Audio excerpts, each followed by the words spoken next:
ஸ்ரீமதே ராமானுஜாய நமஹ. ஸ்ரீமத் அழகசிங்கர் திருவடிகளே சரணம். கல்யாண் ஜுவல்லர்ஸின் பாக்கியம் தொலைக்காட்சி நேயர்களுக்கு என்னுடைய சிறந்தாழ்ந்த நமஸ்காரங்கள். ஆனந்த ராகமாய் ஓர் ஆன்மீக பயணம். நீங்கள் பார்த்து கொண்டிருப்பது உங்கள் பாக்யம் சேனல். வழங்குவோர் அன்புடன் கல்யாண் ஜுவல்லர்ஸ். இது உங்கள் பாக்கியம், எங்கள் பாக்கியம். 108 திவ்ய தேசங்களிலே 16வது திவ்ய தேசமாக 16 வகை செல்வங்களை அருளக்கூடிய திவ்ய தேசமாக அபிஷேகவல்லி தாயாரை பகவான் மனம் புரிந்து கொண்ட திவ்யஸ்தலமாக பக்ஷி ராஜனான கருடாழ்வான் உயர்ந்து நின்று கொண்டு வரங்களை வாரி தரக்கூடிய திவ்யத்தலமாக ஒரு அற்புதமான தலம் என்றால், திருமங்கை ஆழ்வாருடைய பாசுரங்களை பெற்ற தலம் என்றால் அது இந்த திருக்கண்ணமங்கை. திருவாரூருக்கு அருகாமையிலேயே இருக்கிறது. இந்த கேத்திர மகாத்மியத்தை பற்றி சொல்லும் பொழுது 4000 பிரபந்தங்களை தொகுத்து வழங்கிய ஸ்ரீமன் நாத முனிகளுடைய சிஷ்யர் திரு கண்ணமங்கை ஆண்டான் என்று சொல்லக்கூடியவர்.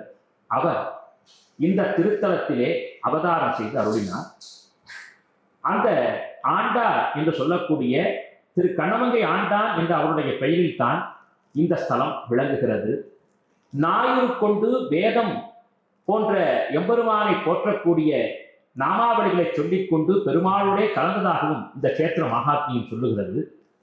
அடுத்ததாக இந்த திருத்தலத்தினுடைய வரலாறு எப்படி பேசப்படுகிறது என்று பார்க்கும் பொழுது, பார்க்கடலை கடைந்து இந்திரனுக்கு சாப விமோசனம் அளித்து அமிர்தம் கிடைத்த சமயத்திலே பார்க்கடலிலிருந்து அவதாரமான ஸ்ரீ மகாலட்சுமி தாயார் சர்வோத்தமனான ஸ்ரீமன் நாராயணனை திருமணம் செய்து கொள்ள வேண்டும் என்று சொல்லி கடுமையான தவத்தை ஏற்றுகிறார். 33 கோடி தேவர்களும் சனகர், சனந்தனர், சனாதனர், சனத்குமாரர் என்று சொல்லக்கூடிய ரிஷிகளும் ஆதித்யாய சோமாய மங்களாய உதாயத்து குருசுக்க சனிப்பெஷ்ட ராகவே கேதவே நமஹா என்று சொல்லக்கூடிய 9 கிரகங்களும் அஷ்டதிக்கு பாலகர்களும் அஷ்ட வசுக்களும் அவர்கள் செய்த தவத்திற்கு மேலான தவம், தவமே உருவான மகாலட்சுமி தாயார் கடும் தவம் ஏற்ற அந்த தவத்தினுடைய சுடர் எம்பெருமானை அடைய அற்புதமாக பெருமாள் ஓடோடி வந்து இந்த திருத்தலத்திலே அந்த தாயாரை திருமணம் செய்து கொள்கிறார். மகாலட்சுமியை திருமணம் செய்து கொள்கிறார்.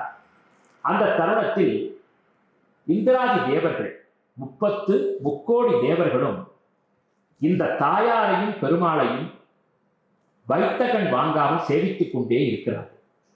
அவர்களுக்கு இந்த தாயாரை பெருமாளை பிரிந்து செல்ல வேண்டும் என்ற எண்ணமே சிறிதும் இல்லை. சரி, அப்படியானால் என்ன செய்வது? தேனியின் உருவலே நாங்கள் இருக்கிறோம். ஏனென்றால் நாம் ஒவ்வொரு நாளும் பூக்களால் பெருமாளை ஆராதிக்க வேண்டும், தாயாரை பிரார்த்திக்க வேண்டும். ஏன் பூவால் பூஜை செய்ய வேண்டும்? ஒவ்வொரு பூவிலும் தேன் இருக்கிறது. தேனை கொண்டு தினமும் ஆராதிப்பது கடினம் என்பதால் பூவாக விளங்கக்கூடிய அந்த வஸ்துவிலே தேனாக விளங்கி நிறைவான ஒரு அருளை தருவதால் பூக்களை கொண்டு பெருமாளை துதித்தாலே நமக்கு பரிபூர்ண பலன். தூயோமாய் வந்து நாம் தூமலர் தூவி தொழுது வாயினால் பாடி மனதினால் சிந்திக்க போய பிழையும் பூதருவான் என்று ஆண்டாள் தன்னுடைய திருப்பாவையிலே சொல்லுகிறார். இந்த தலத்து பெருமாளை திருமங்கை ஆழ்வார் பாசுரங்களால் பாடினாலும் ஸ்ரீ மகாலட்சுமி தாயார் கடுமையான தவத்தை ஏற்றி பெருமாளை இந்த திருத்தலத்திலே திருமணம் செய்து கொண்டிருக்கிறார் என்பது முக்கியமான விஷயம் என்றால், இந்த பிரானையும் பிராட்டியையும் கண்டுகொண்டே இருக்க வேண்டும் என்று சொல்லி பிராட்டிக்கு தேவர்கள் இந்த தலத்து புஷ்கரணியிலிருந்து நீரை கொண்டு வந்து அபிஷேகம் செய்தார்களாம். அதனால் தான் இந்த தாயாருக்கு அபிஷேகவல்லி தாயார் என்று பெயர். அற்புதமான மனதில் இருக்கக்கூடிய எண்ணங்களும் இந்த பிரானையும் பிராட்டியும் விட்டு விலகி செல்லக்கூடாது என்பதற்காக எனவே தேனீக்களாக மாறினார்கள். இன்றும் இதற்கு சாட்சியாக நீங்கள் திருக்கண்ணமங்கை சென்றால் மகாலட்சுமியினுடைய சன்னிதானத்திலே நீங்கள் பார்க்கலாம். தாயாருடைய கர்ப்ப கிரகத்திற்கு முன்பாக, அதாவது தாயாரை தரிசனம் செய்கிறோம் அல்லவா, அந்த கர்ப்ப கிரகத்திற்கு முன்பாக 2 புறமும் 2 ஜன்னல்கள் போன்று ஒரு அமைப்பு இருக்கும், சாளரம் போன்று. அதை திரை வைத்து மறைத்திருப்பார்கள். தேன் கூடு இருப்பதை பார்க்கலாம். ஏன் 2 புறங்களும் கூடு கட்டி இருக்கிறது என்றால், தட்சிணாயனம் உத்தராயணம் என்று 6 மாதங்களாக 12 மாதங்களை பிரித்திருக்கிறார்கள். உத்தராயணத்திலே வடக்கு நோக்கி சூரிய பகவான் செல்கிறார், தட்சிணாயனத்திலே தெற்கு நோக்கி வருகிறார். எனவேதான் தை மாதம் துவங்கியவுடன் வடக்கு புறத்திலே இருக்கக்கூடிய தேன்கூட்டிலே தேனீக்கள் கூடு கட்டி தேனை அதிலே வார்த்துவிடும். தட்சிணாயன காலத்திலே ஆடி மாசத்திலிருந்து தெற்கு புறத்தில், அதாவது மற்றொரு எதிர்ப்புறத்தில் இருக்கக்கூடிய தேனீக்கூட்டிலே தேனீக்கள் கூடு கட்டி வாழும். இது போன்ற ஒரு அதிசயத்தை நாம் எங்கேனும் பார்த்திருக்க முடியுமா? அதுதான் இந்த திருத்தலம். இன்றும் தேனீக்களின் வடிவத்திலே தேவர்கள் இருக்க,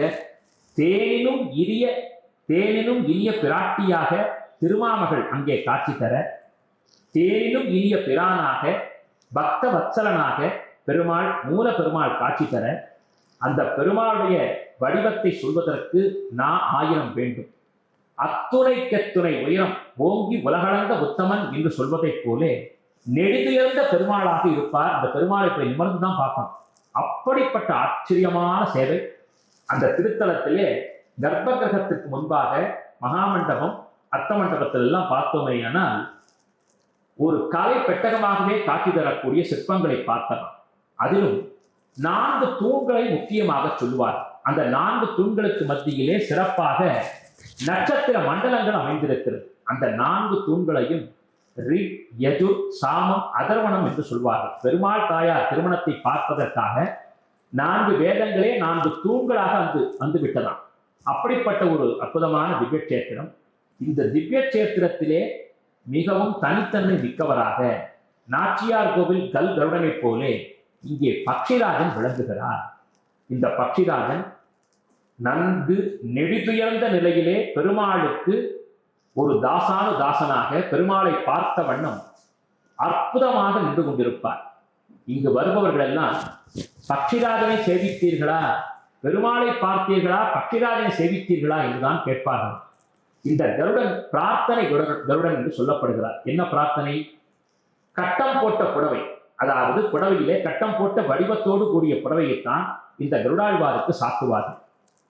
அமிர்த கலசம் என்று சொல்லக்கூடிய மோதகத்தை கருடனுக்கு படைப்பார்கள், பிரார்த்தனை செய்வார்கள். திருமணம் ஆக வேண்டும் என்றாலும், திருமணமாகி குழந்தை பாக்கியம் கிடைக்க வேண்டும் என்றாலும், எதிரிகள் அடக்கப்பட வேண்டும் என்றாலும், நாம் எண்ணியது நடக்க வேண்டும் என்றாலும், நோய்களால் தாக்கப்பட்டு மருத்துவர்களாலே கைவிடப்பட்டவர்கள் என்றாலும், பில்லி, ஏவல், சூனியம் போன்ற துஷ்ட சக்திகளால் பாதிக்கப்பட்டவர்களும் இந்த திருத்தலத்திற்கு வந்து சுவாதி நட்சத்திரத்தன்று கருடாழ்வாருக்கு கட்டம் போட்ட புடவை சமர்ப்பணம் செய்து அர்ச்சகர்களிட்ட நாம் கேட்டோம் என்றால் பட்டர்கள் சொல்வார்கள்.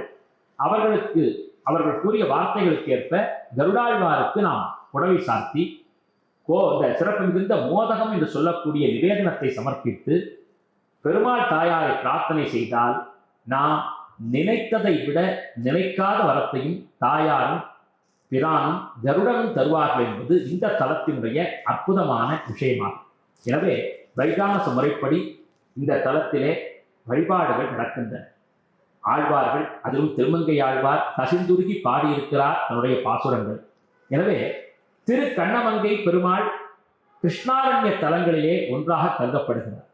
கிருஷ்ணனே திருக்கண்ணமங்கை நாயகனாக, அபிஷேக வல்லியின் நாயகனாக இங்கே எழுந்தருளியிருப்பதால் இந்த கண்ணன் எம்பிரானை கண்டவர்களுக்கு மறுபிறவி இல்லை என்று சொல்லப்பட்டுள்ளது.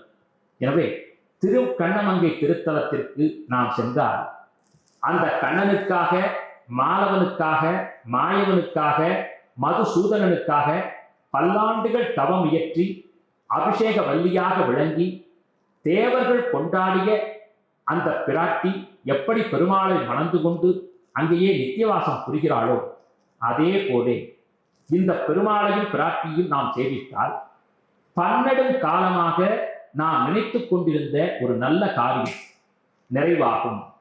நாம் எண்ணிய எண்ணத்தை விரைந்து இந்த பிரானும் பிராட்டியும் முடித்து தருவார்கள் கருடாழ்வாரின் சங்கல்பத்தோடு என்று சொல்லப்பட்டிருக்கிறது. எனவே திருக்கண்ணமங்கை திருத்தலத்திற்கு வந்து பிரானை, பிராட்டியை, கருடாழ்வாரை தரிசித்து முக்கியமாக அந்த தேனீக்களையும் நாம் தரிசனம் செய்து அந்த தேனீக்களையும் நாம் வணங்கி தேன் போன்ற இனிமையான வாழ்வை பெறுவோம். அதற்கு திரு கண்ணமங்கை நாயகன் பக்தவத்சலன் அருளட்டும் என்று பிரார்த்தனை செய்து கொள்கிறேன். ஆனந்த ராகமாய் ஓர் ஆன்மீக பயணம் நீங்கள் பார்த்துக் கொண்டிருப்பது உங்கள் பாக்யம் சேனல். இது உங்கள் பாக்யம், எங்கள் பாக்கியம். வழங்குவோர் அன்புடன் கல்யாண் ஜுவல்லர்ஸ்.